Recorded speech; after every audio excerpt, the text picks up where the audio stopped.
চেন্নাইয়ে চাপ কম, এজন্য বাড়তি আত্মবিশ্বাস পাচ্ছি।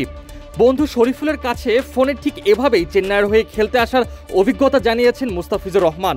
বাংলাদেশের হয়ে খেলার চেয়ে আইপিএলে নির্ভর হয়ে খেলতে পারেন মুস্তাফিজ, যার সুফলও খেলার মাঝে দেখা গিয়েছে। 2 ম্যাচ খারাপ গেলেও বাকি ম্যাচগুলোতে মুস্তাফিজ বল হাতে ছিলেন দুর্দান্ত। একদমই স্বপ্নের মতো আইপিএলটা শুরু করেছিলেন তিনি। জিম্বাবুয়ে এবং ইউএসএ সিরিজ না থাকলে হয়তো পুরো সময় জুড়ে চেন্নাইয়ের হয়ে খেলতে দেখা যেত মুস্তাফিজকে।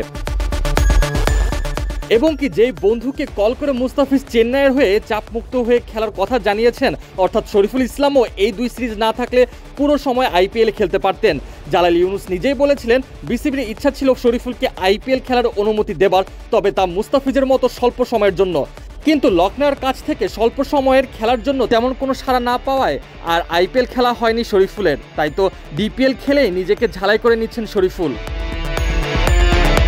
আর ওদিকে চাপমুক্তভাবে আইপিএলে খেলে যাচ্ছেন মুস্তাফিজ। আবারও 19 তারিখ চেন্নাইয়ের খেলা। এবার চেন্নাইয়ের প্রতিপক্ষ লখনউর পিচ নিয়ে সঠিক ইকুয়েশন আগে থেকে বলা কঠিন। কখনো ব্যাটিং ফ্রেন্ডলি তো কখনো বোলিং ফ্রেন্ডলি। বোলিং ফ্রেন্ডলি বলতে স্লো পিচ হবার কারণে মুস্তাফিজের মতো প্লেয়াররা বাড়তি সুবিধা আদায় করতে পারবে এই পিচে। তাই তো আসন্ন ম্যাচে যদি মুস্তাফিজ একাদশে সুযোগ পান আর স্লো পিচে খেলা হয়, তাহলে বল হাতে আবারও খ্যাপাটা হয়ে উঠবেন মুস্তাফিজ, সাথে আবারও পুনরুদ্ধার করতে পারবেন পার্পল ক্যাপ। তবে সবকিছুই এখন নির্ভর করছে লখনউর ঘরের মাঠের এই পিচের উপর। এবারের আইপিএলে মুস্তাফিজ যেন নিজের জাত ভিন্নভাবে আরও একবার চেনাতে এসেছেন। তার বোলিং কারিশমায় মুগ্ধ হচ্ছেন সমর্থক থেকে শুরু করে ক্রিকেট বিশ্লেষকরাও।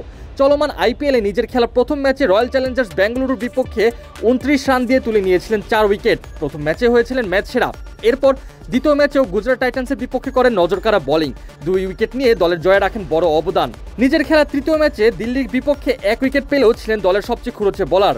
1 ম্যাচ বাদেই কেকেআরের বিপক্ষে একাদশে ফিরে 4 ওভার বোলিং করে 22 রান দিয়ে তুলে নিয়েছিলেন 2টি উইকেট। তবে শেষ ম্যাচে 4 ওভারে 55 রান দিয়ে 1 উইকেট নিয়ে কিছুটা হতাশ করেন ফিজ। আশা করা যাচ্ছে সামনের ম্যাচে বল হাতে আবারও দারুণভাবে ফিরে আসবেন মুস্তাফিজ।